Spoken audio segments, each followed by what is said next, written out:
یہ بچے والا آزادی، جذبے سے والا آزادی، یہ آزادی، ہم پھر بھی کہیں گے آزادی، ایمان والی دے گا آزادی۔ کہ ہمارے لوگوں کے ساتھ کیسے کیسے ظلم کیے جاتے ہیں، چاہے وہ جموں کا کٹھوا ہو، چاہے وہ ساؤتھ کشمیر ہو، چاہے وہ بانڈی پورہ ہو، چاہے وہ کپوارہ ہو۔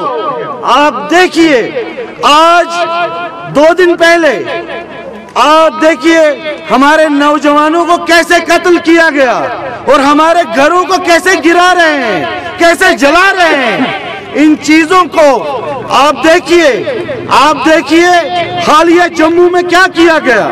کٹھوا میں ایک 8 سالہ بچی کو جس کو قتل کیا گیا اور جس کے ساتھ ریپ کیا گیا، گینگ ریپ، یعنی کہ ان لوگوں نے ان کے ساتھ کیسا ظلم کیا۔ دیکھیے ایک مسلمان لڑکی کی عصمت ریزی کی گئی اور وہ بھی کہاں پر، ایک مندر کے اندر۔ یہ دیکھیے کہ یہ کس حد تک گر چکے ہیں۔ اس کے بعد ہڑتال کس چیز پر دے رہے ہیں؟ ہڑتال کی کال وہ لوگ قاتلوں کو اور ظالموں کو بچانے کے لیے دے رہے ہیں۔ ہم جو مشترکہ مزاحمتی قیادت آپ کی رہنمائی کر رہی ہے اور ان رہنماؤں کو یا تو جیل خانوں میں یا تو قید بند میں رکھا جا رہا ہے۔